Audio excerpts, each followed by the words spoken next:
you are doing layers within even a month, you are saving 60,000 Ghana cedis. The profit margin is also 100%. You pay workers your water bill, your light bill, so left with 3,000. Multiply 3,000 by 30. 90,000. So in a month, he's making 90,000. The risks involved in terms of animal farming is almost 90%. The little mistake can cause everything.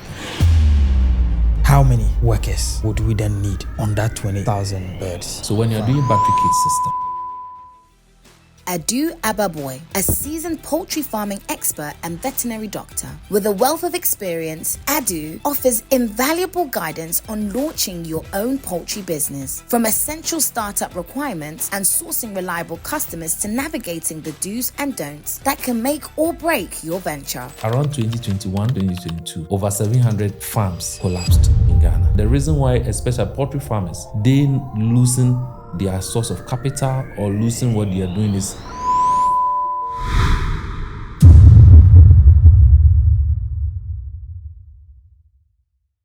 You're welcome to Connected Minds podcast. My name is Derrick Abaitey, and I'm your host on this show.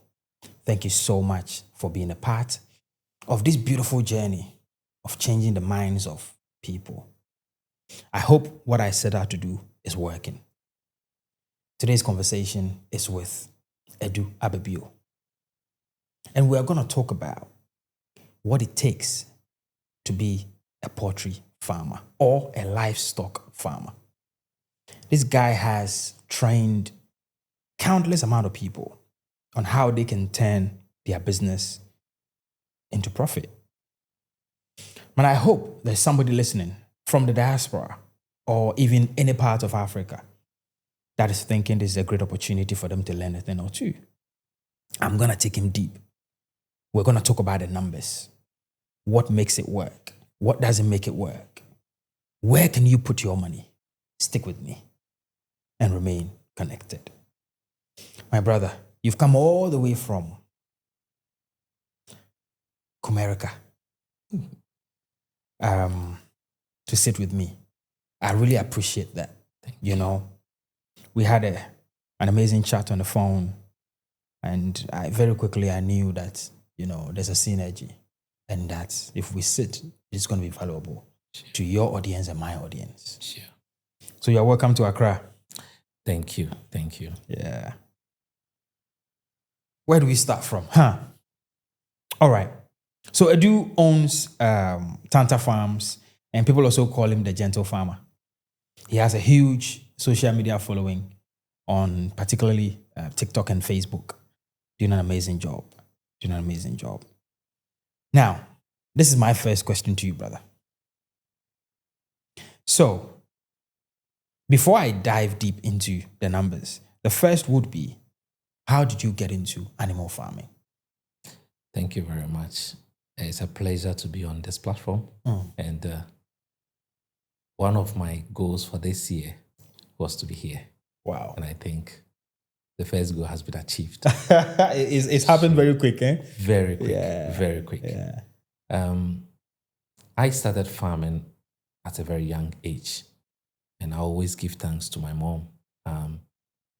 She's called Esther Lily Owusu. I live in a community where I wanted to be a banker. I wanted to be a banker. But my mom looked at me and said, no, you'll be a farmer. I said, why? She said, no, you'll be a farmer. Don't worry. So going to the secondary school, Ebuaka State College, I had the option to choose between science and agric or business. I contacted my mom, said, please do the agric for me. Wow. During that time, I went to the secondary school. You could choose any course you want without your parents. Who cares? I decided to choose agric because my mom said I should choose agric. I didn't choose agric because I wanted to do agric. I chose it because my mom said I should choose agric. Because whatever I was doing in the house was just like I was a farmer. I was doing a lot of things in terms of animal farming, crop farming. I could multiply one sucker of plantain into 50 within a month. for the crops. Animals, I was doing very well in the house. So she felt, no, you want to be a banker for what? So that was the journey. So it was like the passion was there from childhood, but I felt farming is something like, I believe everybody was a farmer. While growing up, I feel like everybody is a farmer because you need to eat. Everybody eats. So everybody is a farmer. That is what I believe when I was growing up. So that was the journey. So after secondary school, went to the university, still read agric. After reading agric, I did my master's. So in agric, everything has been agric. But I have other things I've been doing. I felt like farming it's a day-to-day activities. I feel like it's part of me. I've worked for people for free. I'll go to the farm, work, they won't pay me. I'll come home and complain to the woman. I say, Mommy, I went to work, they didn't pay me. But apart from the fact that mom wanted you to be a farmer, at which point did you also think to yourself, yeah, I actually want to do this. I'm enjoying this. So after secondary school, someone invited me to his farm that they had problem. Her birds were dying. She called me and said, your mom said you're a farmer, so come and check for me. I always thank this woman. She has been very amazing in my life. So I went to the farm. I couldn't tell the person the problem, but I came home to tell my mom. Within a week, all the birds will die based on what I've seen. So please tell her to go and speak to the veterinary officers to give him, like, this is the problem, so they should come and solve it.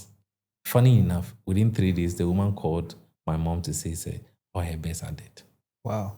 So that was the point I decided, no, I have to take this thing to the next level. Why? Because I could say, just seeing it, I don't need a lab test.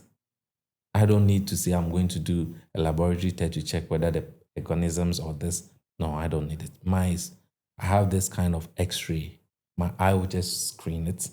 I'll predict it and it's the same. Done it several times in here. So that was the point I felt like, no, I have to take this thing serious. So I started with rabbits. And funny enough, one of the things people don't know about rabbit farming is rabbits can give birth 12 times in a year if you don't control their birth. So you rather control it for them to give birth 6 times in a year. A bunny can give as low as 4 to 15. So within a year, you have a lot of bunnies. Or within every month, if every bunny is giving you 5 bunnies, 5 times 6, it's 30 bunnies within a year. So around 2014, 2015, in Ashanti region, I was having the largest number of rabbits. And I could slaughter rabbits, which is after secondary school, about to go into the university. Every week, I was slaughtering 50 rabbits every week to sell because I saw the passion. So before I went to the university, I was already in agric. I was already doing business, slaughtering and selling. So that was the point I felt, no, this is something I need to take seriously. So bears I wasn't more like, for the bears, it was casual. But with livestock, it was a big deal for me. Rabbits, pork, pigs, those things were things I was doing. Later on, I came into the poultry itself. If you look back, do you think you made a good decision? Sure. Just like, I feel like I've turned my passion into a career. Okay. That is how I feel. That the passion that I had, I have just diverted or I've converted it into a career. And I'm using that career to change people's life. For people to know that there is something better you can do within the animal industry. People feel like agric or animal farming is a retirement job. I don't see it as a retirement job because after retirement, you still eat. Okay. Mr. Adu Ababio, Adoma sent me a message that she has 200,000 Ghana cedis. What business can she do? Okay. And I said, I have a conversation with you today. So when you come, I'll throw it to you. Okay. This is something I get a lot of the time. Every now and then, a young person saying, I've got X amount of money, especially from the diaspora. Yeah. Is poultry farming a good business for them to invest that money in? Very good business. Okay, talk to me. Very good business. Okay. So one of the most important thing I always communicate to people that is, if you want to invest your money into animal farming, especially poultry, speak to a consultant. Why a consultant? The consultant helps you to reduce the risk of losing your capital. Because in our part of the world, keeping records of your money or keeping records of your activities is very difficult. Speaking to the consultant helps you to keep records of whatever figures, whatever you are doing in order to help you save your capital. The next thing is, the animal industry is such a way that is very, very risky. The risks involved in terms of animal farming is almost 90%, but the profit margin is also 100%. Why is it so risky? Because the little mistake can cause everything. You can lose everything with a little mistake. So that is why you need to speak to an expert, not an expert who would say it but cannot produce the results. So if Adoma want to invest, speak to a consultant. Let the consultant explain everything that goes into it. The figures are very beautiful. Like, the figures are interesting. You make good profits, but you cannot make the profit if you are not ready to take that risk. It's the risks you need to. There's risks in everything, but this kind of risks, it's both emotional and it's also, it can also have a psychological breakdown. Okay. So I keep on saying this. Before you go into poultry farming, you need a psychologist. You need to speak to a psychologist. Why? Because there's an adage that people normally say that even human beings die, why more or less animals? Human beings die. So if animal dies, nothing. But it's not so. If a DO check is 50 cedis, or it's 20 cedis, or it's 29 cedis, or it's 30 cedis, and you buy an X amount of these bears, let's say 1,000, you wake up in the morning and all of them are dead.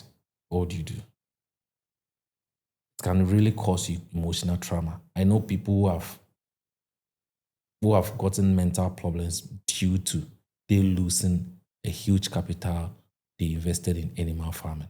How often does this happen? It happens when these kind of outbreaks, negligence, complacency, these are some of the things. In poultry farming, opinion from any other person is not needed. Opinions are not needed when you're doing poultry farming. You need the expert advice. It is not about someone's opinions. Because in Ghana, I keep on saying this. When I use the word, I'm told I'm not supposed to use it. The word is Ghanaian. Most of the poultry farmers or most of the animal farmers are prostitutes. Why do I say most farmers are prostitutes? They don't want to stick to the plan. They want to hop from one to another. Why don't you stay at one place to make the mistakes? Know that this person won't help you. You move to the next. But why do you listen to one, move to the other, without you getting the results? You're going to another person. So at the end of the day, how do you justify that what this person said is good or not? So most of the farmers in Ghana, the reason why, especially poultry farmers, they losing their source of capital or losing what they are doing is they are not stick to the plan. There's a plan that you need to stick to. In poultry farming, you have to follow the status quo. You have to follow the lane. Don't change until you see that this is failing me. This is not helping me. If not, don't change. What's the most some poultry farmers have lost? Okay, so in statistics, we had around 2022, over 700 farms collapsed in Ghana. Okay. 2022, over 700 farms. In Ashanti region, more than 400 farms collapsed. Why? Cost of feeding, outbreak of diseases, not getting the right medication, but in total, high cost of feeding. Because in poultry farming or in animal farming, 70% of your cost of production is feeding. So most of the farmers couldn't afford to feed their birds. It got to a time I was supposed to feed 12,000 birds with gari and palm oil because I couldn't afford to buy feed for them. So I have to get some bags of gari, mix it with palm oil, give it to them for them to survive for 2 days before we could buy feed for them. So those are some of the major problems. Outbreak of diseases. As I'm speaking to you, there's outbreak around. Yesterday, somebody called me that their birds are dying, sent me the video, and it was an outbreak. So those are some of the things. That is why I keep on saying, before you invest, the first thing you do, speak to a consultant. Then get a psychiatrist or get a psychologist to psych you. Let you understand this is the business. A bird will die. You have to move on. You don't have to be discouraged that your birds are dying, so you are stopping. And it's a business whereby you can't go back. If you invest or if you start, you can't say that, oh, I've started, I can stop here, recoup my capital and go. When you're stopping, you're losing everything. I see. You're losing everything. How many birds have you got currently? Okay, currently we have 35,000 capacity. Okay, and this is your own? Yes. In your farms? Yes. Great. I needed to put that out there. A lot of people doubt numbers. Yeah. So I needed to put it out there to prove to people that you have your own farms, you have your own birds that you take care of. Are they layers or what's the broilers? Term? Broilers, yeah. Okay, so we do broilers, we do layers, but the broilers are occasional. The layers are continuous. Okay, now take me through. Okay. I'm a poultry farmer. I've got 30,000 birds, okay? Actually, these are broilers. Okay. At which point should I get them ready for selling? Which times of the year should I release them? What time should I start the business? Sure. All the, So, for example, there are 3 types of birds if you want to go into production. You have the layers, which is purposely for eggs. We have broilers, purposely for meat. And we have dual purpose. And dual purpose is egg and meat. Now, if you want to do commercial farming, you don't go into dual purpose because it's either they are looking for eggs or they are looking for meat. You can't do dual purpose. If you want to do dual purpose, that means you are doing something a small scale in a house or something you just want the birds to be around you in the house. That is the dual purpose. If you want to go into production, one good part of production is, and I'm always happy to talk about this, there's money in broilers than layers. But the gap is you need to have ready markets. Most of the frozen chicken that is being imported into our country, they are not up to a month. At most, they are 4 weeks old. They slaughter them, bring it back to Africa for it to consume. So broilers is exactly 6 weeks. Between 4 weeks to 6 weeks, they are ready for consumption, purposely for meat. But keeping a layer, a bird that will lay, will take you almost 24 months, which is 2 years. For instance, if you are doing 5,000 bears, and that's one funny thing, if you are doing 5,000 bears, and the reason why I'm going to do this comparison is if you are doing 5,000 bears, and you're doing 5,000 broilers, so 5,000 layers, 5,000 broilers. Now, 5,000 broilers, within 2 months, you are selling it off, which is not even up to 2. It's 6 weeks, 1 month, 2 weeks. You are selling it off. So within a year, you can do broilers for almost 6 times in a year. The profit margin, we did 5,000 broilers last year, November. We invested 445,000 Ghana cedis for 2 months, which is not up to 2 months. We invested 445,000 Ghana cedis for 5,000 broilers. Within the 6 weeks, we sold per broiler 100 cedis. Let's say 95%. Let's say we lost the 5%, so 95%. So if 95%, you will be left with 4,500 bears out of 5,000. So let's say 4,500 bears. So if 4,500 bears, multiply it by 100 cedis. And broiler is not 100 cedis. I see. Broiler is more than 100 cedis. Now, if you are doing layers, within a lifespan, excluding production, excluding first cost, we have the first cost, you have the operational cost.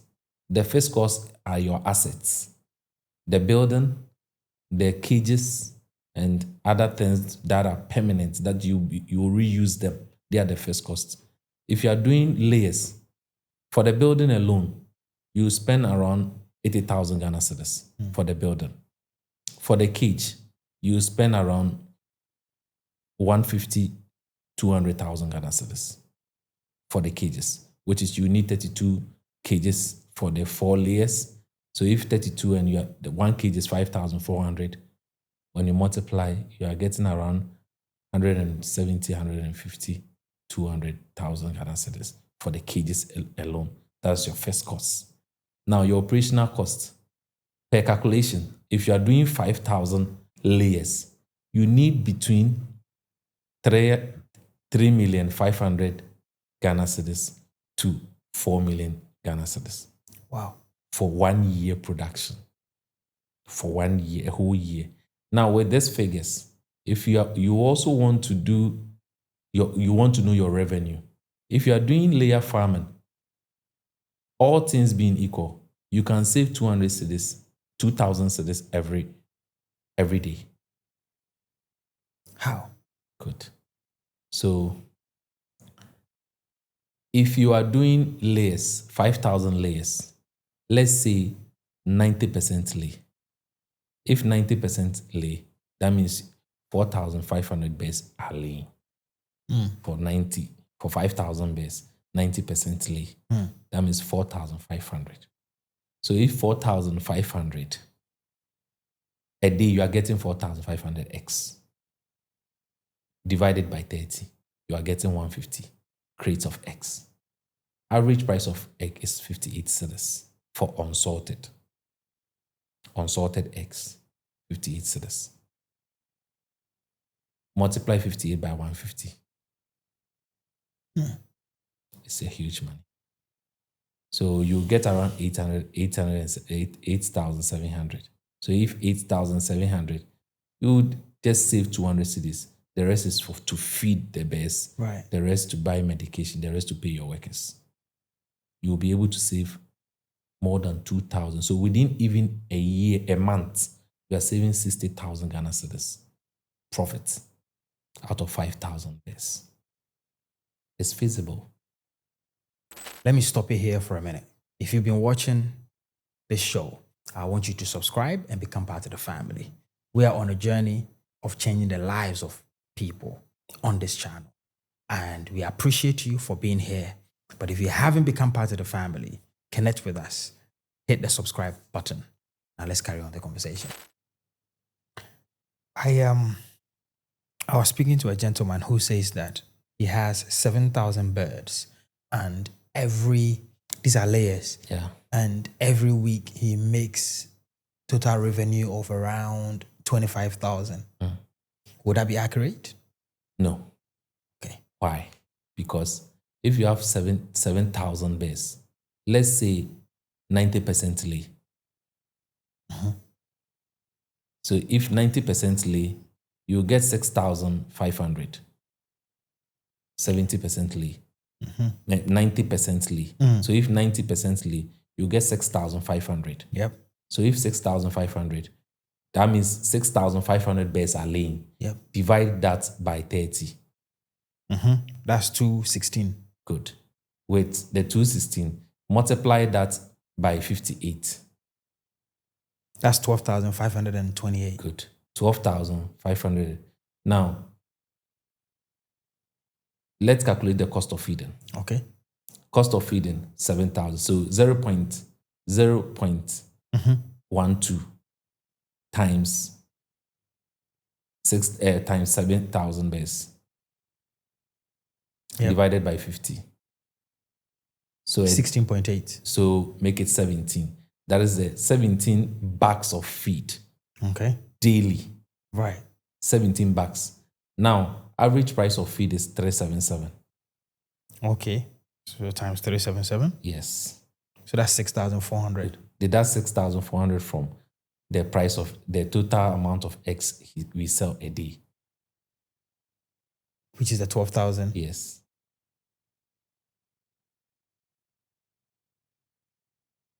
That's 6,000. Good. So with the 6,000, you've deducted your cost of feeding from your total amount of money you are making out of the eggs. The amount left is what? 6,000. 6,000. Divided into 2. That's 3,000. So you save 3,000. Okay. They use the 3,000 for the miscellaneous. You pay your workers. You pay workers, your water bill, your light bill, other medication. So you're left with 3,000. So if 3,000, multiply 3,000 by 30. 90,000. So in a month, he's making 90,000. I see. If you divide that by 4, that's actually so that's around 22,000 Yes. total. Whoa. That is you see the way the calculation went. Yeah. So and the 95% you are talking about, the weather change. One funny thing is bears eat according to weather. Okay. When the weather changes, they tend to change. Because when the weather is hot, they tend to drink water more and eat less. So within that time, most of your medication will be through water because the weather is hot. Yep. When the weather is cold, they tend to eat more, drink less. They'll be eating more, they'll be drinking less because the weather is cold, like our season now. Okay. So you may be getting 97, 95. It can drop to 82, 83. You still won't make a loss. Exactly. You still won't make a loss. Exactly. That's fantastic. So let's start this from here, right?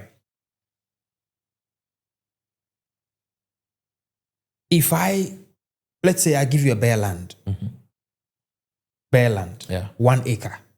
Okay. How many birds can you put on that acre of land? Okay. So 1 acre, if you are doing a dip litter system, when you talk about dip litter system, it means that the birds are on the floor. Okay. With dip litter system, 40 by 60, we can take 1,000 bears. Okay. 40 by 60 All can right. take 1,000 bears. But if you are doing battery cage system, if you have 1 acre, you can put even between 10,000 to 20,000 on 1 acre. What's the advantage of the dip litter and the battery cage? Okay. So the dip litter system is good, but it's for small scale. Why? Because the dip litter will take space, but the battery cage, you need small space for high capacity. Does it affect egg production, the quality of the egg? No, Okay. there's nothing of that sort. Both systems are good. But what I have realized in almost 15 years in poultry farming is that when you're doing the battery cage system, it saves you a lot of uncertainties compared to the depth litter system. Why? Because the depth litter system, the bears are fragile. They are animals that when they eat even from the floor, they can get sick. When water is being poured on the ground or where their litter is and they peck from that place, they will fall sick. Well, how come the ones that we have in my grandma's house, those ones that are, running around, they've been there for months, they're all right? Because they go out to excavate without barrier. When you restrict a bed, that is when the problem starts. Is that what we call free range? No, that is what the free range are, the ones that the bears have the chance to go and excavate for themselves. Then you supplement it with their feed. That is why every bear that's excavate, the yolk is yellow. Does that mean it's more organic? Yes. Okay, because sometimes the yolk is white. Yes. With that one, we can manipulate it. One funny thing is, when a bear takes white maize, the yolk becomes white. When a bear takes yellow corn, the yolk becomes yellow. So that can be deceptive. It can make you think, oh, this is more. Right. Yeah. So I walk into a supermarket. Yeah. And then they've written free range on this one. They've written organic on this one. And the other one doesn't have anything. It just says eggs. Yeah. How do I know which one to pick? Which one is better for me, for my health? You see, when someone talks about organic, don't you take concentrated medications? We do. Medication that are being produced from the lab. If you give any medication to your bird that is being made or manufactured, you're not doing organic farming. That is one thing I keep on telling people. You have left your birds to do free range, but you buy medication from outside for them. It still affects them. It has an effect on them. And that's one of the things that Ghanaians also are not getting to know is don't consume bears when they are on medications. It has effect on our health. So if your bears are on vitamins, if you want to slaughter the bird, within 3 days or within 7 days, you need to withdraw so that the bird will be free from the medication you are given. You can put a bird on medication today, 2 days' time, the medication will be there, we slaughter it and consume. It has effect on our body. So those are some of the things I think it's very good for Ghanaians to also know. If your bears are on medication, finish with the medication, flush out whatever you give them before you consume.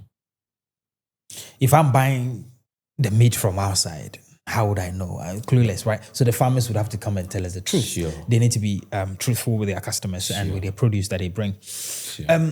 On this 1 acre farm, Yeah. that we've been able to put 20,000 birds through the battery cage system, what sort of personnel do I need to be able to manage the farm?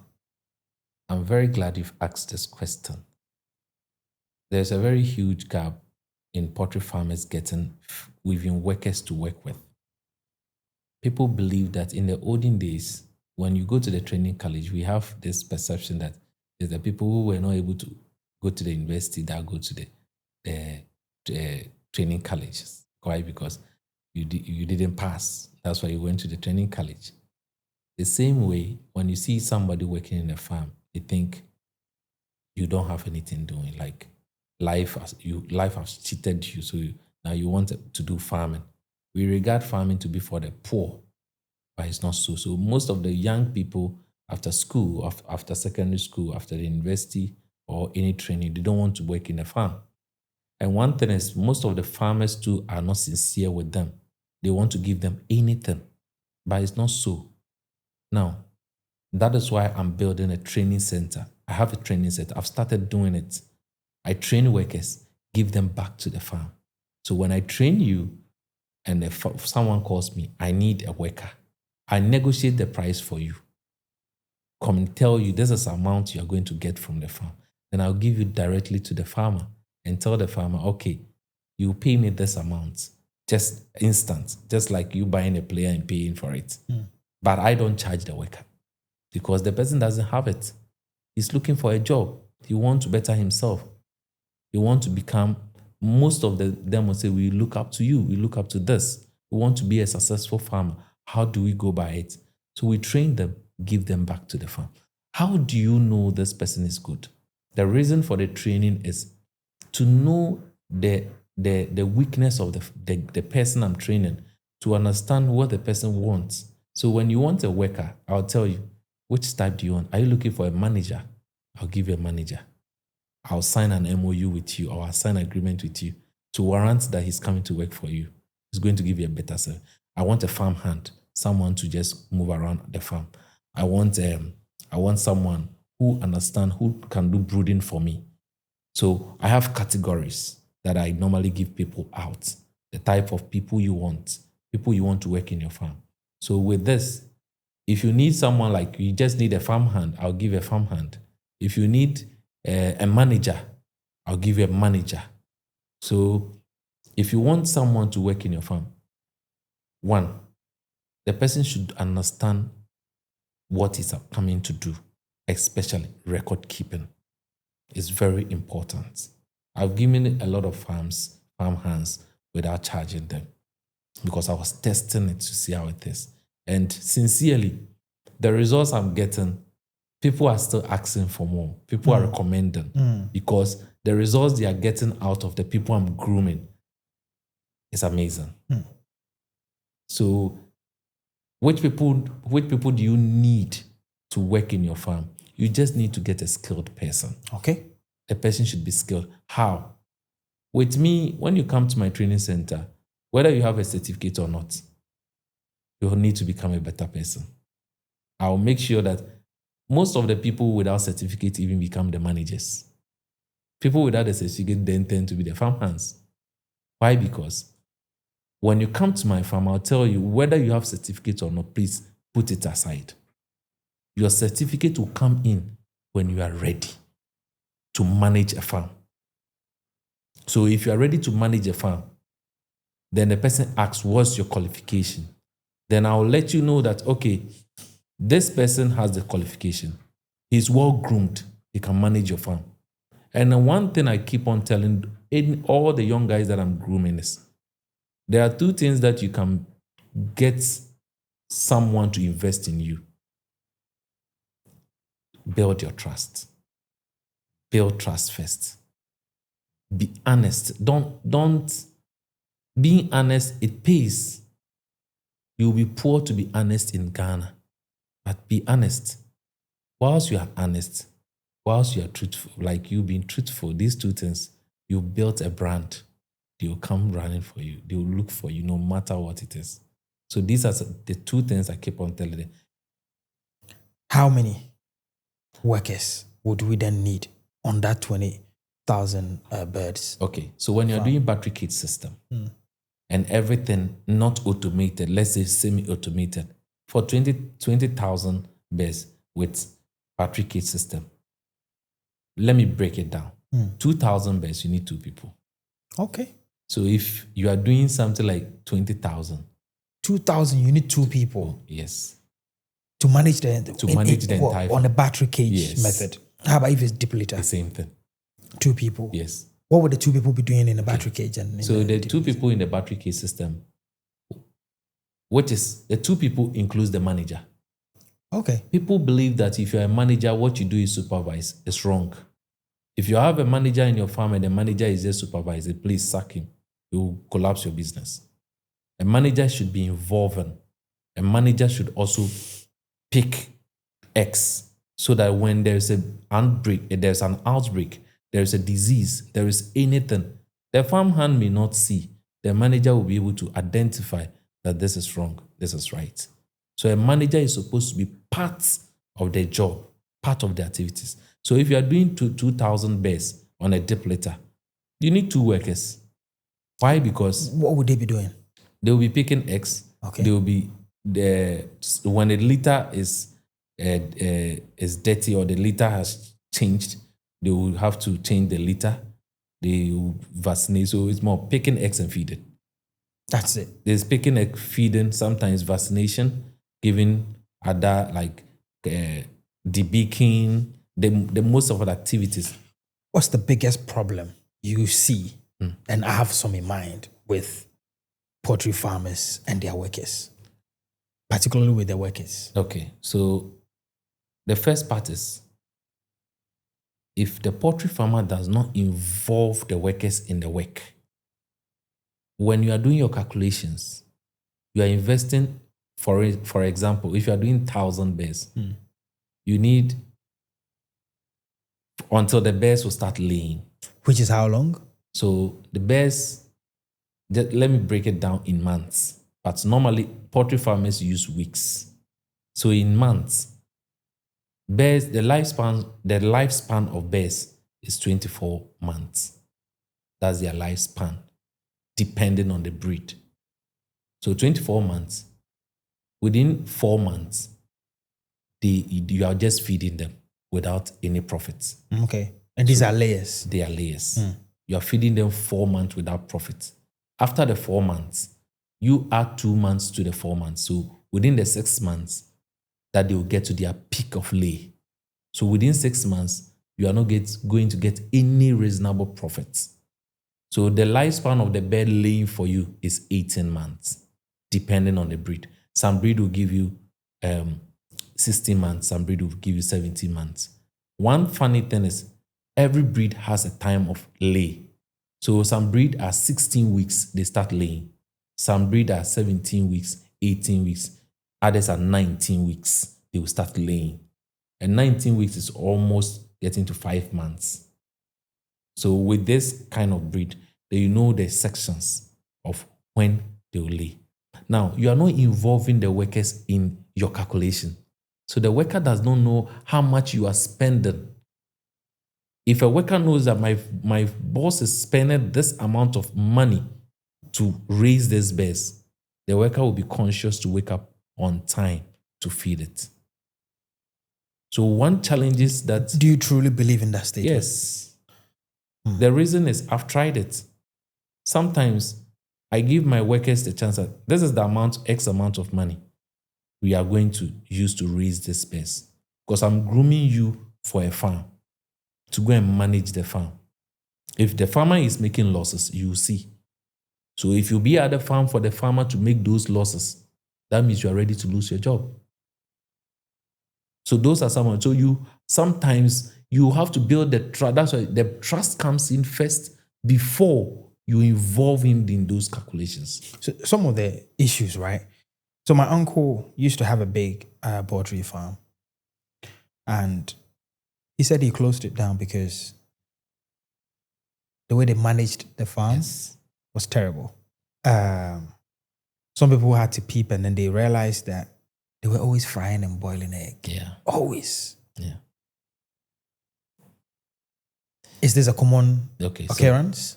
So for instance, when you're doing deep litter system, that's where these things normally happen most, deep litter system, because even if you have cameras at the farm, they will go and pick eggs, then put some of the eggs under the litter.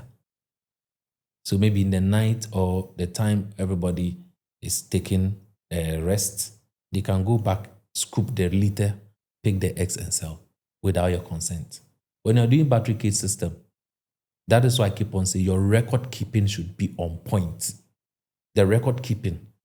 Most farmers don't think that I can keep records in my head. We don't do that. If you have coops, you have different coops, or you have, this is room 1, we have 1,000 bears there. Make a record keeping book at that room. Hang it there. If I'm getting X amount, I'm getting 10 crates every day. And when I'm not in the farm, I'm getting 6 crates of eggs. There's a record to show. So record keeping can solve this problem. That is one. Number 2, cameras don't catch thieves. I always say this. Cameras don't catch thieves. CCTVs in farms doesn't catch thieves. A thief is a thief. How do you control that thief? Put that thief in charge. Don't sack him. Don't tell the thief, go away. Why? I work with one big man, and some of his workers were giving me problems. So I wrote a letter to him that, please, I want you to sack these people. The man gave me a good record.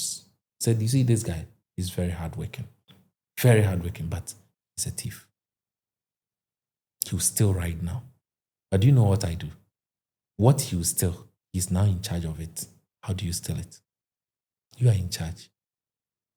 You put someone may be very hardworking, very good in terms of their doing his duties, but because of certain habits that you want to stop, which you can help to stop, what do?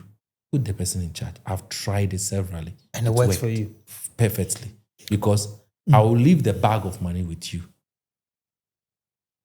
I will not put it down or give it to someone, the manager, to take care of it. I'll leave it with you. I'm of the view that any man given the opportunity will do bad. Sure. If that opportunity is given to them, Sure. They will do bad. So some of the things I do is, before we take someone to work with, we take your Ghana card. You give us 2 guarantors. Also, we keep records. Sometimes I go to the extent that if I don't know the person very well, myself and the person, we go to the police station to report ourselves before I'll give you to a farm. I see. Yes. Adu Ababio, you wanted to leave the country. Sure. But before I drop this question, would you say that you're financially stable being a farmer right now in Ghana? 100% financially stable. Let me stop you here for a minute. If you've been watching this show, I want you to subscribe and become part of the family. We are on a journey of changing the lives of people on this channel. And we appreciate you for being here. But if you haven't become part of the family, connect with us. Hit the subscribe button. Now let's carry on the conversation. At what point were you thinking of leaving the country? Okay. So last year, I had an offer to leave the country. My letter, everything was ready to leave to another country to work, to manage a farm in Germany. And the funny thing is, some people didn't want me to go. So they have to find their own way. Because they asked me, you are okay, you are making it. Things are flowing very well. So why do you want to leave? And I said, no, I have some vision. I want to accomplish certain goals and objectives. And it's slow for me. The journey of being a farmer in Ghana, there's a lot of frustration. But one thing that keeps me going is I'm resilient about whatever I'm doing. I don't take no as an answer. So I felt like the patience is there, the time is there, but I wanted to go and make the money and come and help more people, because myself can't do all. I have a team. David is doing perfectly. We are building incubator from scratch in Ghana.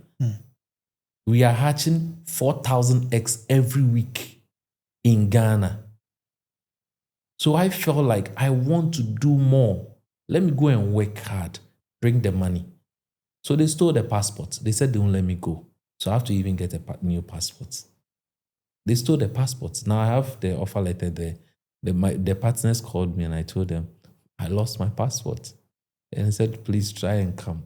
So now I'm still in Ghana and people are happy. A lot of people who knows the stories, they are happy that I didn't leave. Are you happy you didn't go? With me, you see, I'm in a zone where I feel comfortable. I'm comfortable with whatever I'm doing.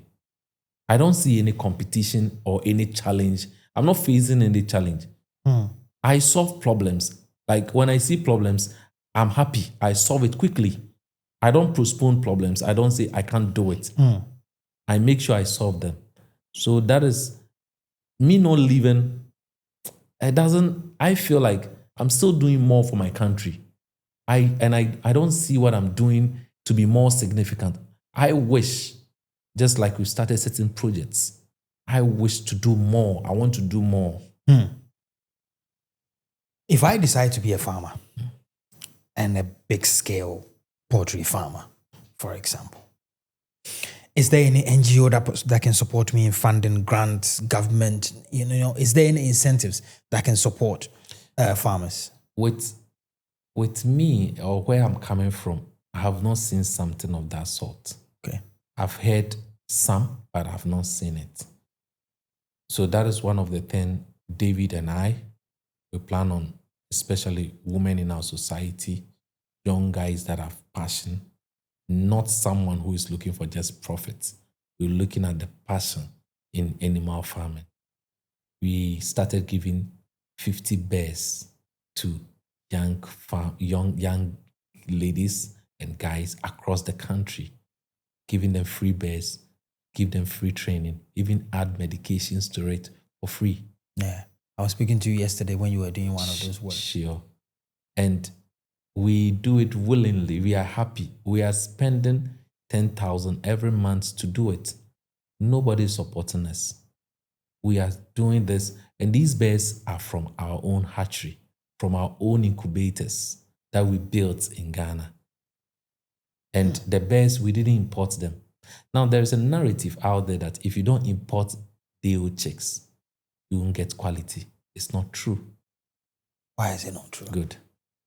The difference between foreign bears and local bears is the one funny thing is most of our local bears, parent stock are being bought from the breeders outside and brought to Ghana to breed, to get the eggs and incubate.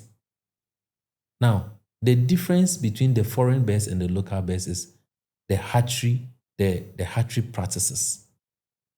Are they observing certain biosecurity? Are they doing certain things right? That is one. Number two is the vaccination. What type of vaccination are they doing? Are they doing the right vaccination before the customer or before the farmer come and takes the bears? Are they well vaccinated? Are you doing the right vaccination? Are the crossing successful? All those things. Those are just the basic things. And I can be very sure with you, most of the people we are giving these DO checks to, the first one we sent was Temale. The bears traveled and they placed these bears we placed them in a basket, gave it to a car, not even a good car, because in hatchery you need to get a van that is full of AC and certain things requirements to transport bears. But this is where we gave it to a passenger car. So look at the heat. It can even kill the bird. Did the bird survive? Can you believe that the 50 bears arrived without mortality? Wow. None. They had this morning, somebody called me. We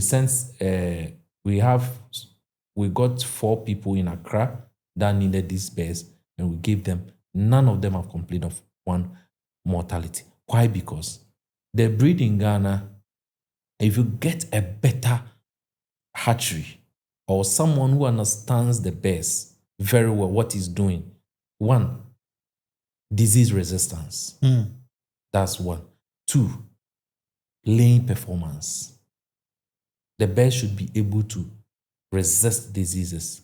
And one problem apart from disease is heat resistance. Okay. So these are some of the basic things we were able to do, and we started distributing these bears to people across the country just to make sure that the young people in Ghana will have hope, that we are ready to give them that hope. And this year, our hashtag is every young person will be rich. Wow. Through poultry farming. So that is the agenda we are doing. If I import 1 day old chick from Netherlands, how much is it going to cost me? Between 27 and 30 cedis. One? Yes. 27 and 30 cedis. Great. And if I got it from Ghana, how much will it cost? From 12 cedis to 15 cedis. And they will produce the same amount of eggs? It doesn't affect the yield? It doesn't affect anything. The most important is the breed. The most important is the breed. So why do people import then? Because there are practices. You see, we growing up, we believe that the white is better than us.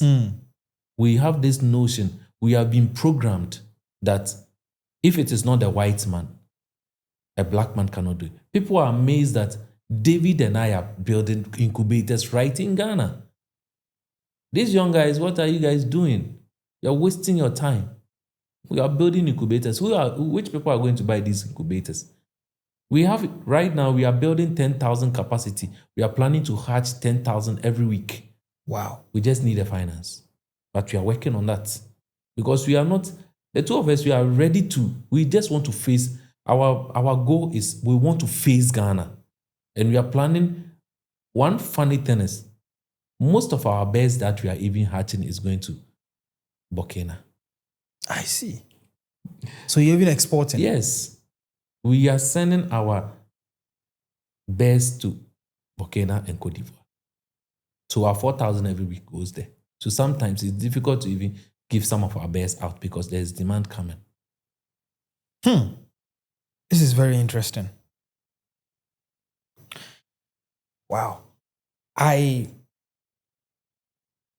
saw one video where you did training and mentorship classes with people. Yeah. Have you got some that you are thinking of planning to do soon? Sure.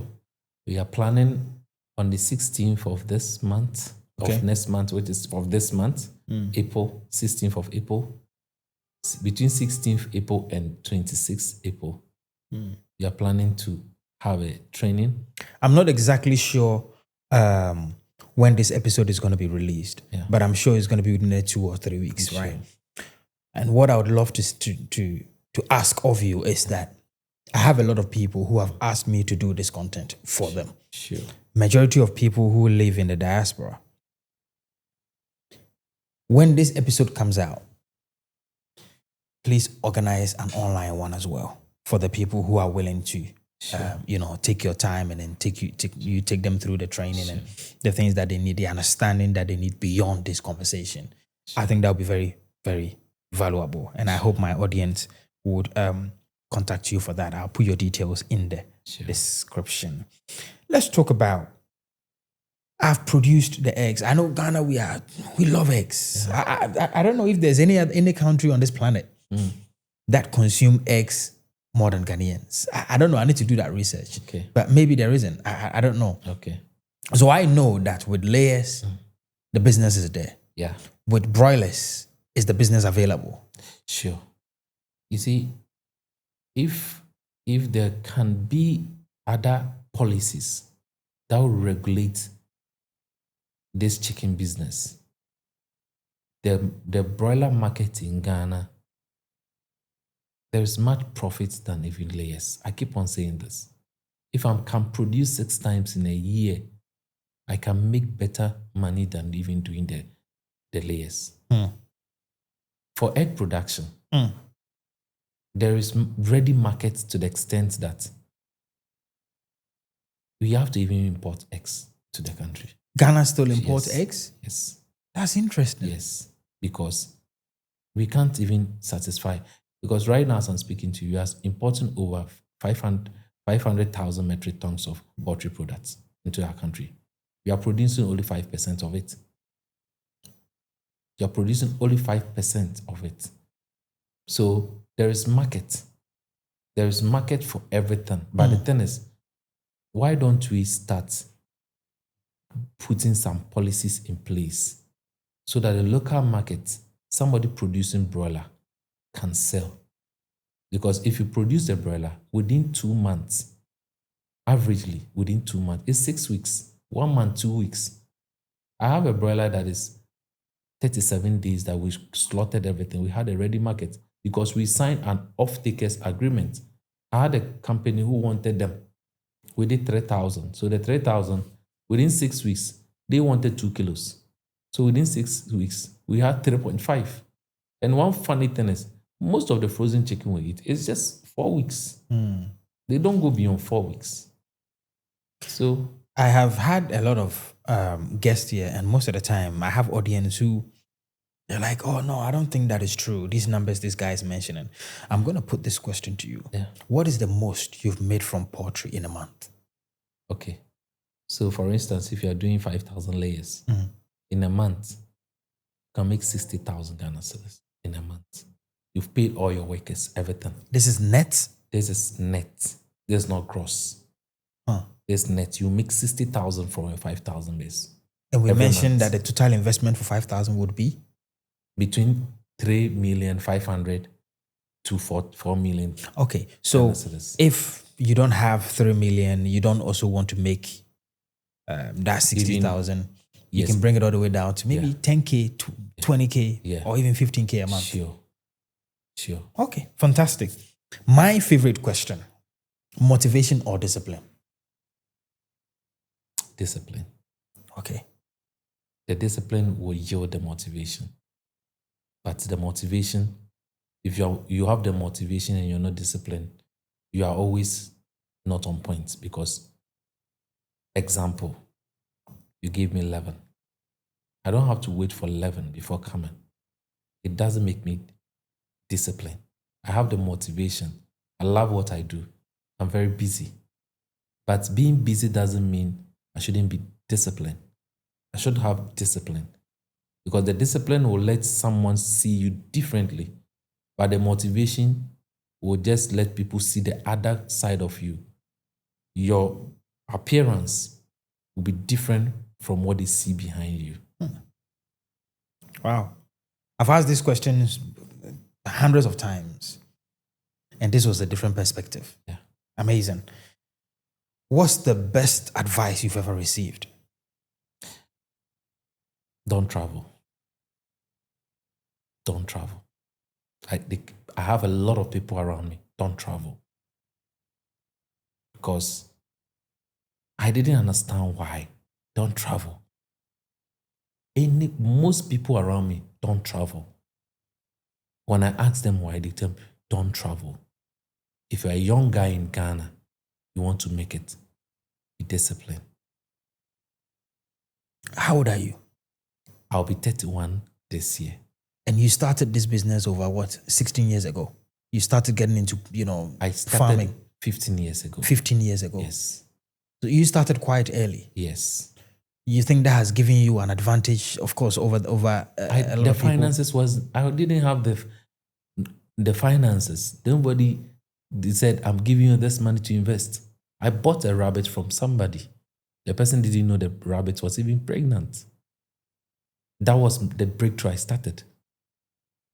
I bought rabbits. The person didn't know the rabbit was pregnant. After they gave birth to 4 bunnies, I raised the bunnies, sold the mother, then used the money to buy another bunny. You know, when you become a billionaire and you buy a private jet and then you buy a Bugatti and you say that you started with 1 rabbit, they won't believe the story. That's why I asked you the age and where you are, because you are going to get to a place where you're going to be filthy rich and you're going to tell this story and then somebody's going to be like, I don't believe it. But it's good it's been told here first so that they can go back and then watch it. Recommend a book for my audience. Okay. For me, I always talk about Perspective by Abaitey. One funny thing is, the books I read, I don't like reading certain content. But I read Perspective. I spoke with Abaitey and told him, if it would be possible, the introductory part of Perspective, we should plead with the GES to add it to their curriculum, to read the introductory parts. If you want to make it as a young person, don't think somebody's better than you. Don't feel to be in competition with anybody. Groom yourself. Identify yourself to be better than any other thing. So I spoke with this man, told him if it would be possible, why don't we try to speak to the GES, just the introductory parts. I like to read book from the introductory. I don't just start from the first page, because the secret of most books start from the introductory.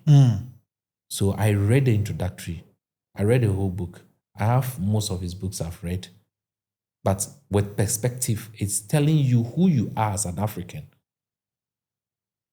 You want to make it, you want to achieve it.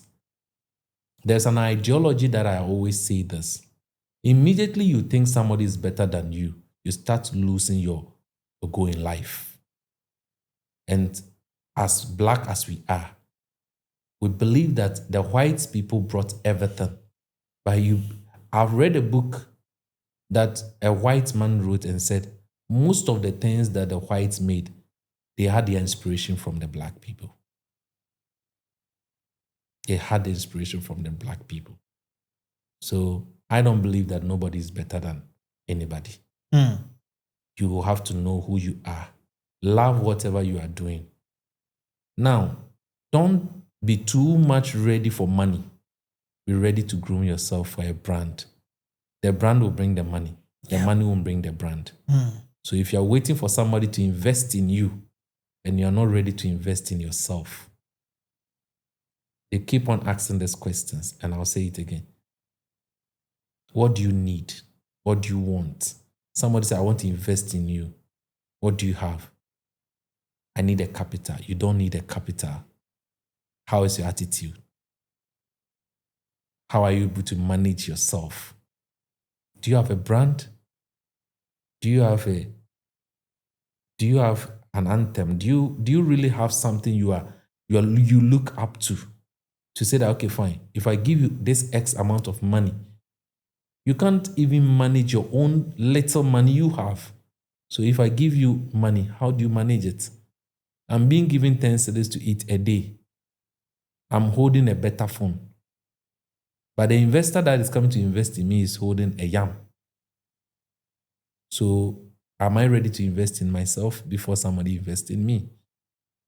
I really want the young people in Ghana to come into self-realization, to understand that there are opportunities in this country that people think if you don't travel, you can make it.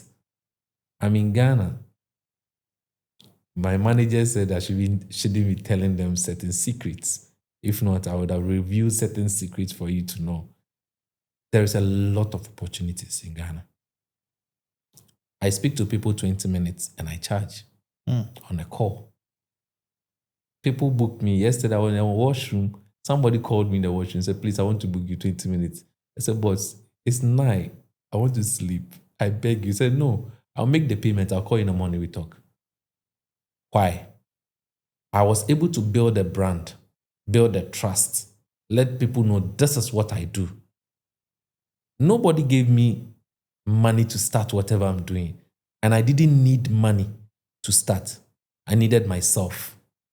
I needed to be true to myself, know what is in me, nurture it, grow it. And I did it gradually. I didn't get there like people think I just got there. People think I didn't pass through the mud. And I'm glad I have those old videos online. People have been watching it. I go to people's farm, work for free. So these are some of the things. You should be disciplined. How disciplined? Manage yourself, manage your time. Have time for certain things. Sometimes you have to off your phone the whole day and think about yourself. In the next 5 years, what do I want to do with my life?